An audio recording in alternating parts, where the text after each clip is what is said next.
আল মাওয়াহিবুল আদিনের সুবি হাদিস শরীফ কোন আনছে হযরত আদম আলাইহিস সালাম ফাতালাক্কা আদম রাব্বিহি কালিমাতিন হযরত আদম আলাইহিস সালাম আল্লাহ থেকে কালিমা শিখেছেন জোরে বলুন সুবহানাল্লাহ কি কালিমা শিখেছেন এই আয়াতের মাতাহাত ইবনে মাসউদ এর রওয়ায়াত এই হাদিসটা আবার উমর ইবনে খাত্তাব রওয়ায়াত করেছেন এই হাদিসকে ইমাম বাইহাকি রাহমাতুল্লাহ আলাইহি দালাইলুন নবুওয়াতের মধ্যে এই হাদিসকে সমর্থন দিয়েছেন জোরে বলুন মাশাআল্লাহ মাশাআল্লাহ ইমাম তাবারানী এই হাদিসকে সমর্থন দিয়েছেন সাহহাহু আল হাকিম মুস্তাদরাক সাহহাহু আল হাকিমু হাকিমে মুস্তাদরাক এই হাদিসকে সহিহ বলেছেন জোরে বলুন সুবহানাল্লাহ আমি আরবি ইবারত পড়ছি গ্রামারিক্যাল বিষয়ে খেয়াল রাখতে হবে নালে দোকানা ভাই বলে রেজবির মুফতির ইবারত ভুল পড়ছে সাহহা ফাইল হু মাফউল হাকিম ফাইল কুল্লু ফাইলিন মারফুন ফাইল আরব হবে পেশ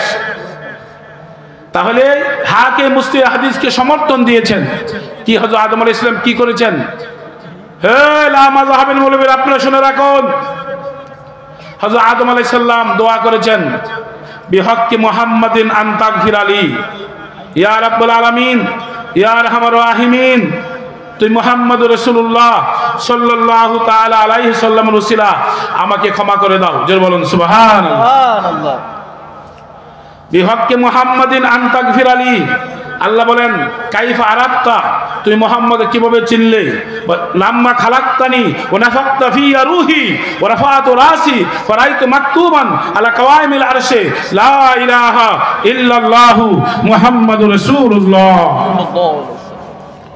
যখন আপনি আমাকে সৃষ্টি করেছেন আমার মধ্যে রূহ দিয়েছেন আমি আমার মাথা উত্তোলন করে দেখলাম আরশে লেখা লা ইলাহা ইল্লাল্লাহু মুহাম্মাদুর রাসূলুল্লাহ আলিম তো আমি বুঝতে পারলাম আন্নাহু আহাব্বুল খালকে তিনি আপনার সৃষ্টির শ্রেষ্ঠ হবে তা না হলে আপনার নামে পাকের সাথে এই নামে পাক সংযুক্ত করতেন না আল্লাহ বলেন ঠিকই সাদাক্তা ইয়া আদম হে আদম তুমি সত্যিই বলেছো রাহমাতুল লিল আলামিন রাউফুর রহিম নূরে খোদা মুহাম্মদ রাসূলুল্লাহ সাল্লাল্লাহু তাআলা ওয়াসাল্লাম আল্লাহ পাক হযরত আদম আলাইহিস সালামের দোয়া কবুল করলেন যিনি বলুন মাশাআল্লাহ মাশাআল্লাহ আর আস্তে কোন আলহামদুলিল্লাহ লা ইলাহা ইল্লাল্লাহ মুহাম্মদ রাসূল একসাথে ওই নামদারে মৌলবী তার নাম বলে তারেক মনোয়ার তারেক জানোয়ার এই আহবাসুল খাবায়েজ বলছে লা ইলাহা ইল্লাল্লাহ মুহাম্মাদুর রাসূলুল্লাহ লা মাযহাবির মৌলবীরা বলছে একসাথে লা ইলাহা ইল্লাল্লাহ বলা যাবে না জোরে কোন নাউজুবিল্লাহ নাউজুবিল্লাহ চিন্তা করুন এদের কি বলা উচিত আপনারা বলেন এদেরকে নিন্দা জানানোর ভাষা আমার জানা নাই এদের বিরুদ্ধে বলে গীবত হবে না এটা ইমানের দায়িত্ব হক আমাকে বলতেই হবে আমাদের দাওয়াত খুব কম ব্যক্তিগত আমার দাওয়াত খুবই আমরা হক কথা বলি আমার যে গেলে কারে দাওয়াত দিছে অমুক তার সাথে আমি ওয়াজ করি না আমরা বেঁচে চলি আপনারা দোয়ার বরকতে শুধু চান দিয়ে এসে বড় কথা বলি না আমার বাড়ি বামনবাড়ি শহরে আমার খবর নিয়ে দেখবেন হক হকেই বাতিল বাতিলেই হকের সাথে বাতিল মিশতে পারে আজকে আমার এক জায়গায় আমার দাওয়াত ছিল আমার আত্মীয় না সেটা যায় নাই সে নামদারি নজদি মৌলবী দাওয়াত দিয়েছে আমি না তো তাদের সাথে মিলে আমি দোয়া করবো না হকের সাথে বাতিলের কোনো সম্পর্ক রাখতে পারবে না যারা শানে রিসালাতে বেয়াদবি করে তারা কি হক হইতে পারে আর সবাই কত হক থাকতে পারে তার সাথে আবার কিসের ঐক্য এটা সাধারণ বিষয় নিয়া রাহমাতুল লিল আলামিনের সিফত স্বীকার করতেছে দেখি সাধারণ বিষয় ওই ঢাকা মিটিং করছে এরা জাতীয় মুফাসসির কমিটি অনুষ্ঠান আমি শুনছি ইউটিউবে বসে বসে শুনি কি বলে নবীর ওসিলাকে অস্বীকার করতেছে এটা সাধারণ বিষয় লা ইলাহা ইল্লাল্লাহ মুহাম্মদ একসাথে বলা যাবে না ইমাম বাইহাকি রাহমাতুল্লাহ আলাইহি দালাইল নবুওয়াত হাদিসকে সমর্থন দিয়েছেন ইমাম কুস্তুলানি রাহমাতুল্লাহ আলাইহি এই হাদিসকে সমর্থন দিয়েছেন ইমাম তাবারানী হাদিসকে সমর্থন দিয়েছেন ইমাম হাকিম মুস্তাদরাক হাদিসকে সহিহ বলেছেন সবাই যখন আল্লাহু আকবার আর মুহাম্মদ ইয়া রাসূলুল্লাহ কি ভাইরা সবাই কি আমার কথা বুঝেছেন না বুঝে তো ওয়াজ করার অর্থ হবে না সুরের বক্তব্য আসবে ইনশাআল্লাহ ওয়াজ করবে কোনো অসুবিধা নাই হকটা বুঝতে হবে আমি যে বিষয় নিয়েছি ওসিলা সূরা বাকারাতে আমরা আল্লাহ ওসিলা শিক্ষা দিয়েছেন ফাতালাক্কা আদম মির রাব্বিহি কালিমাতিন হযরত আব্দুল মাসউদ রাদিয়াল্লাহু তাআলা আনহু সব চাইতে 7 জন রাবী বেশি হাদিস রওয়ায়াত করেছেন আল্লাহ রাসূলের আপনার আমি দীর্ঘদিন আমার ইলমে হাদিসের পড়ালেখা, নিজেকে আলেম বলতে লজ্জা হয়। দীর্ঘদিন আমার ফতোয়ার বিভাগে পড়ালেখা, তাফসীর বিভাগে পড়ালেখা, এরপর আমার জানার অনেক বাকি আছে। যতটুকু জানি ততটুকুই বলি, আর বাহিরে বলি না, তাহকিকের বাহিরে কথা বলি না, খুব গভীর মনোযোগ। চলুন আমি যে আয়াতে কারিমা তেলাওয়াত করছি ওই আয়াতে কারিমার দিকে যাই। আল্লাহ পাক বলেছেন, শিক্ষা দিয়েছেন তোমরা কার পথ অনুসরণ করবে, ওয়াত্তাবিস সাবিলা মান আনাবা ইলাইয়া, তোমরা তাদের পথে চলো যারা আমি আল্লাহর এনাবত হাসিল করেছেন। জনগণ সুবহানাল্লাহ। ওয়াত্তাবিস সাবিলা মান আনাবা ইলাইয়া, তোমরা তাদের পথে চলো যারা আমি আল্লাহর এনাবত হাসিল করেছেন। কি ভাইরা, আমার সুন্নি ভাইরা সবাইকে আমার কথা বুঝেছেন? চলুন আমরা এই আয়াতের তাফসীরের দিকে যাই। জগৎ বিখ্যাত তাফসীর কুরতুবী, মুতাবার তাফসীর, মাশহুর তাফসীর, মুতাবার তাফসীর, কোন আলেম বারিক আপনি খুলে দেখুন আরবি তাফসীর। ওয়াত্তাবিস সাবিলা মান আনাবা ইলাইয়া, তোমরা তাদের পথে চলো, মান আনাবা ইলাইয়া, যারা আমি আল্লাহর এনাবত হাসিল করেছেন। তারা কারা? আই সাবিলিল আম্বিয়া ওয়াস সালিহিন।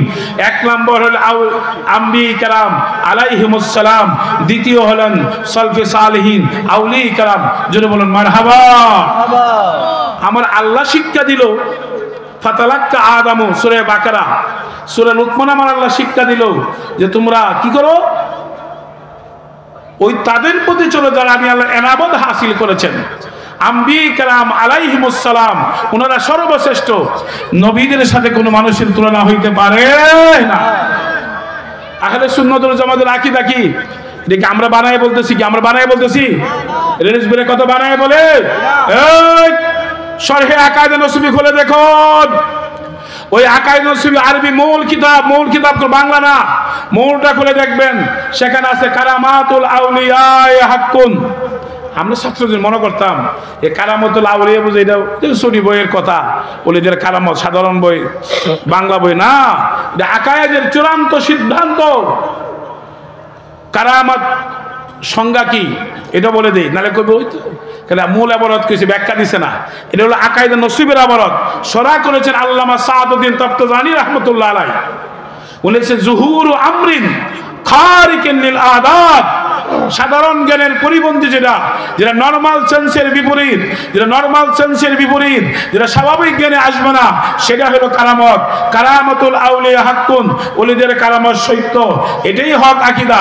এটা যারা মানবে তারা আহলে হক, এটা যারা মানবে না তারা বাতিল। যেরকম আল্লাহু আকবার। এই আকীদা যারা মানতেই হবে। কারামতুল আউলিয়া হাক্কুন এর কম্পালসরি সাবজেক্ট, এটা অবশ্যই মানতে হবে। মানলে আহলে হক, না মানলেই বাতিল। নারে তাকবীর, নারে রিসালাত। হযরত মাওলানা রিয়াজ ইসলাম সাইফি সাহেবের আগমন আমাদের বক্তে এসে গেছে। আমাকে সময় দিয়েছে আধা ঘন্টা, আমি আধা ঘন্টা ভিতরে শেষ করে ফেলবো, এর বেশি 1 মিনিট করবো না। আমাকে যে দিচ্ছে এর ভিতরে না, অসুবিধা নাই। তার প্রশ্ন হলো, আমরা মেহমান যেটা বলতেছিলাম, কারামাতুল আউলিয়া হাক্কুন, ওলিদের কারামত সত্য, আকায়েদ নসিবগুলো দেখুন।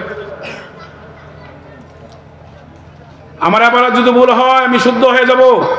ওই নামদারি যাত্রাবাড়ি তথা নামদারি মুহাদ্দিস বলছে, এই বিভ্রান্তকারী মুহাদ্দিস, নূরের ব্যাপারে যত হাদিস সব জাল হাদিস।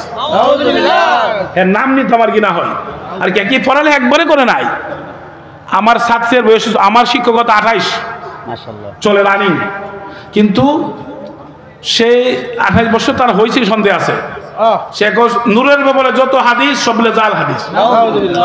এটা বলতে পারতো যে কিছু হাদিস সহি আছে সনদ, আর কিছুর বিপরীতে ইখতিলাফ থাকতে পারে। তুমি কেমনে নামদারি মৌলবী, তুমি বললে সহি হবে, তুমি বললে জয়ীব হবে। উসুল হাদিসের মানদণ্ড, হাদিসে মুতাওয়াতির, হাদিসে মাশহুর, হাদিসে সহিহ, হাদিসে হাসান, হাদিসে জয়ীব, হাদিসে মুরসাল, হাদিসে মুদাল্লাস, হাদিসে মুদাল, এগুলো হাদিসে গরীব, হাদিসে আজিজ, এগুলো আলাদা আলাদা সংজ্ঞা আছে। উসুল হাদিস আল মুকাদ্দামাতুল শাইখে আব্দুল হক দেহলভী রাহিমাহুল্লাহুল বারি স্পষ্ট সেখানে আছে সকল হাদিস মুতাওয়াতির কাকে বলে, মাশহুর কাকে বলে, সহিহ কাকে বলে, হাসান কাকে বলে, মারফু কাকে বলে, মাওকুফ কাকে বলে, মাকতু কাকে বলে, এগুলো সব সংজ্ঞা দেওয়া আছে। এই সংজ্ঞা মতে বললে সহি হবে, সংজ্ঞার বাহিরে গেলে সহি হবে না, সেটা আমি বললে হবে না। আমরা গোলামি করি না, গোলামি তোমরাই করো, বিভ্রান্তকারী মৌলবী সব হাদিস বিলে যান। খুব মনে করে শোনেন, উপমহাদেশের শ্রেষ্ঠ মুহাদ্দিস উস্তাদুল মুহাদ্দিসিন আল্লামা শাইখ আব্দুল হক মুহাদ্দিস দেহলভী রাহমাতুল্লাহ আলাইহি মাদারিজুন নবুওয়াতে লিখছে, আউয়ালু মা খালাকাল্লাহু নূরি হাদিস ওয়ারিস সহিহ। এই হাদিস সহিহ, যেন বলুন সুবহানাল্লাহ। উপমহাদেশের শ্রেষ্ঠ মুহাদ্দিস বলছে হাদিস সহিহ। ওই নামদারি মৌলবী তথা বিভ্রান্তকারী মৌলবী এক হাদিসের সনদই নাই, হাদিস দুর্বল, দুর্বল জাল হাদিস। চিন্তা করেন কোন পর্যায়ে গেছে এই বিভ্রান্তকারী মৌলবীরা। তাদের বিরুদ্ধে আমাদের অবশ্যই বলতে হবে, হক কথা বলতেই হবে। হক যখন বলতে যাই বাতিলের বিরুদ্ধে বলতে হবে। আমরা দাওয়াতের কোনো চিন্তা নাই। আমার মুর্শিদ বলছে, রিজিক টাকা তোমার পিছে ঘুরবে, তুমি টাকার পিছে ঘুরতে হবে। আমি চেষ্টায় আছি, আপনারা দোয়া করবেন আমার সকল ক্ষেত্রে আমার মুর্শিদ অনুসরণ করার চেষ্টায় আছি। পুরা তো পারি না, দুনিয়ার পারিপার্শ্বিক কারণে, দুনিয়ার ঝামেলার কারণে মিথ্যা কথা বলা যাবে না, ধোঁকাবাজি করা যাবে না, প্রতারণা করা যাবে না। তো এই বিষয়টা আমার রেজভী মোল্লার যে নীতি, আপনারা সবাই সেটা মনে রাখবেন। মিথ্যা ধোঁকাবাজিতে আল্লাহ আমাদের সবাইকে বাঁচিয়ে রাখে। আমি বলতেছিলাম যে উসিলার বিষয়টা এতগুলো সহিহ রাওয়ায়াত দ্বারা সাবেত। উসিলা আউলি কেরামের ব্যাপারে অনেকগুলো হাদিসে কুদুসি, লাউ আকসামা বিল্লাহি লাবাররাহু, সহিহুল বুখারী শরীফের মধ্যে আছে। আল্লাহর ওলিদের নামে, আল্লাহর ওলিরা যখন আল্লাহর নামে কসম খেয়ে ফেলে, আমার আল্লাহ সেই কসম পূরণ করে দেয়। সুবহানাল্লাহ। কি কথা কি সবার বোঝা আছে? ওয়ালাইন সাআলানি শাইয়ান লাউতিয়ান্নাহু, লামে তাকিদ নুনে তাকিদ, যে তারা যখন ওলিরা যখন কোনো কিছু আমার কাছে চায় আমি অবশ্যই তা দান করি। যেরকম আলহামদুলিল্লাহ। উসিলা দেওয়া যাবে না কেন? বিভ্রান্তকারী মৌলবী রাসূল পাকের সামনে কি কথা বলে, এক নামদারি মৌলবী টেবিলে ফিরে আওলা, ওই মুস্তাক হয়েছি কবিল্লা কুসন্তান, এই জোকারে কি কইছে, হেয়ার ওয়াজ হ্যাঁ করবো। আল্লাহর হাবিব সাল্লাল্লাহু আলাইহি সাল্লামকে বলে হযরতে আয়েশা সিদ্দিকা রাদিয়াল্লাহু তাআলা বলছে, নবীজি খাদিজা কবে মারা গেছে, এই বুড়ি মহিলা আর দুই সময় গড় করছে, তার জন্য আপনি কান দেন, আমরা দেখেন না। জোরে না, কত বড় কুফরিমূলক কথা। আজকের এই সুন্নি মহাসম্মেলনে নামদারি তথাকথিত বিভ্রান্তকারী এই জুকার মৌলবীর তীব্র নিন্দা জানায়। তার এই বক্তব্য কুফরি বক্তব্য, শানে রিসালাতে বিয়াদব করলে কুফরি হয়। এটা রেজবির ফতোয়া নয়, হানাফি মাযহাবের ফতোয়া। তাকফিফুল আম্বিয়ায়ে কুফরুন, নবীদের শানে বিয়াদব করলে কুফরি। ফতোয়া জগতে হানাফি মাযহাবের মুতাবার মাশহুর বিশ্ববিখ্যাত সুপ্রসিদ্ধ গ্রহণযোগ্য ফতোয়ায় কাজ এখানে আছে। আল্লাহর হাবিব রাহমাতুল্লিল আলামিনের শানে ইস্তিগফার করলে, প্রিয় নবীর শানে তাকফির করলে কুফরি হয়, তখন আর ঈমান থাকে না। সে যত বড় মুহাদ্দিস হোক, আর মুফতি হোক, আর মুফাসসির হোক, সে যেই হোক না কেন। মুহতারাম হাজিরিন, এই হকের মধ্যে রেজভী মোল্লা যে মাসালা বলেছেন, হক আলা বাবিল মসজিদের হাদিসের খেলাফ কোনো রওয়ায়াত নাই। আমার দীর্ঘদিনের তাহকিক, দীর্ঘদিনের আমার গবেষণা। আজানের স্থান সেটা আমরা দেই নাই। আল বাহরুল রায়কে আছে as-সুন্নাতু আয়াকুনুল আযানু ফিল মিনার, মিনার আযান দেওয়া সুন্নাত, সুনির্দিষ্ট স্থান দেওয়া আছে। হুজুর যেখানে মিনার নাই, এটাও ফতোয়াতে দেওয়া আছে। ফতোয়া শামিতে আছে তাসুন্নুল আযানু ফি মাওযাইন আলী, আর ফতোয়া আলমগীর ইবারতটা একই ইবারত, তাসুন্নুল আযানু ফি মাওযাইন মুরতাফিন, একই কথা। উঁচু স্থান আযান দেওয়া সুন্নাত। লা ইউয়াজ্জিনু ফিল মসজিদ, মসজিদের ভিতরে আযান দেওয়া জায়েজ নাই। আমার বলছে এক জায়গায় এক কামাল মাদ্রাসার প্রিন্সিপাল, আমি না, পৃথিবী চলে গেল, ভিতরে আযান দিয়ে নামাজ পড়ার আবার খতিব গিয়ে আমার প্রয়োজন নাই। মারাকিল ফারাদে লিখছে, ইকরাহু আইওয়াজনা ফিল মসজিদ, মসজিদের ভিতরে আযান দেওয়া মাকরুহ। আল মাতলাক ইতলাক আলা ফারদিন কামিল, মাতলাক মাকরুহ তাহরিমি। মাত্র আজান মিনারে দেওয়া সুন্নত, সেই মিনারে দাফন করে মাইকে ভিতরে দিচ্ছে, আবার হানাফি। আর আমাদের বিরুদ্ধে অপপ্রচার, যারা হ্যাঁ মাযহাব, রেজবির মাযহাব, সব মাযহাব মানে না। যেরকম নাউজুবিল্লাহ। সুন্নত হলো মিনারে আজান দেওয়া সুন্নত, এই সুন্নত দাফন করে দিয়েছে, দাফন করে ভিতরে আনছে। মিনার দাফন করে ভিতরে বেদাত তারা করতেছে, উল্টা আমাদের উপর বেদাত চাপাচ্ছে। আজানের সুনির্দিষ্ট স্থান আছে, সুনির্দিষ্ট সময় আছে, সুনির্দিষ্ট শব্দ আছে, এর বাইরে একটি শব্দ বলা যাবে না। সময়ের পূর্বে আজান দিলে আজান হবে না। ফাইন আযানা কাবলাল ওয়াক্তি ইউআদু, আজান যদি সময়ের পূর্বে দেশে আজান আবার দৌড়ায় দিতে হয়। রেজমু মোল্লা তিনি মহিউস সুন্নাহ, অনেক সুন্নত, যেনার মধ্যে ইখলাস ছিল, যেনার মধ্যে লোভ লালসা ছিল না, আনানিয়ত ছিল না, আত্মহংকার ছিল না, কিবির ছিল না, হাসাদ ছিল না। একজন ওলিউল্লাহ যে সিফাত দরকার সেটা রেজমু মোল্লার মধ্যে সেটা ছিল। আলহামদুলিল্লাহ। আমি 26 বছর আমার মহান মুর্শিদকে পেয়েছি। 90 সনে বায়াতে রাসূল গ্রহণ করছি। 2015 সালের 30 আগস্ট তিনি আমাদের থেকে বেসাল হয়েছেন। এই 26 বছর জীবনে বহুবার আমার তালিম আমার সুযোগ হয়েছে, এই পাক কদমে বহুবার আমার চুমো দেওয়ার সুযোগ হয়েছে। তিনি দয়া করে খেলাফত দিয়েছেন, সেটার যোগ্যতা আমার মধ্যে আদৌ নাই, সেটা শব্দ ওনার দয়া। যাই হোক, আপনারা মেহমান এসছেন, আপনারা হকের উপরে থাকবেন। রেজমুল মাসলা হক সারা দুনিয়া সেটা আমার দেখার বিষয় না। আমি সারা দুনিয়া নামাজ পড়ি না, যেহেতু আমি নাওয়াইতু আন উসাল্লিয়া লিল্লাহি তাআলা, আমি দেই নামাজ পড়ি না। নাওয়াইতু আন উসাল্লিয়া লিল্লাহি সারা দেশে নামাজ পড়ি। এমনি মুতাওয়াজ্জিহিলা জিহাতিল সারা দেশ, আমি লা জিহাতিল কাবাতুল শরীফ আল্লাহু আকবার।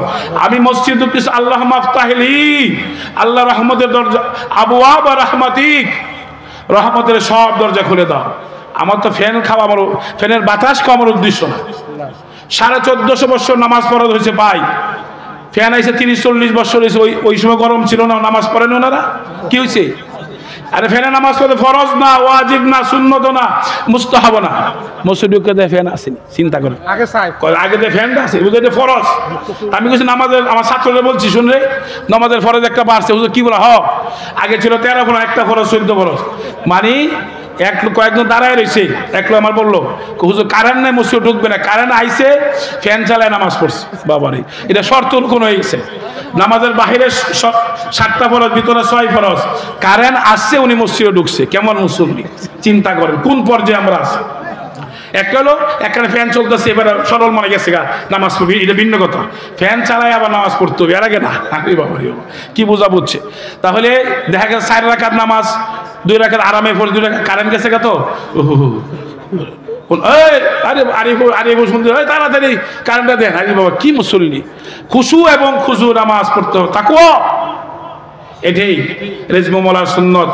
মাইক ছাড়া আজান দই সুন্নতে মুতাওয়ারিস, খোলাফায়ে রাশিদিনের সুন্নত, সাহাবাই কেরামের সুন্নত, কুরুনে সালাসার সুন্নত, আইম্মায়ে শরীয়তের সুন্নত, আইম্মায়ে তরিকতের সুন্নত।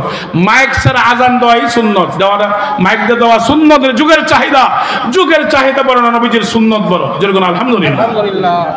রেজমু মোল্লা ঠিক বুঝেছেন, সুন্নতে আমল করো, সুন্নতি উন্নতি, সুন্নতি মুক্তি। সবাই ভালো থাকেন, এই বলে দোয়া আছে, বিদায়। আসসালামু আলাইকুম ওয়া রাহমাতুল্লাহি ওয়া বারাকাতুহু।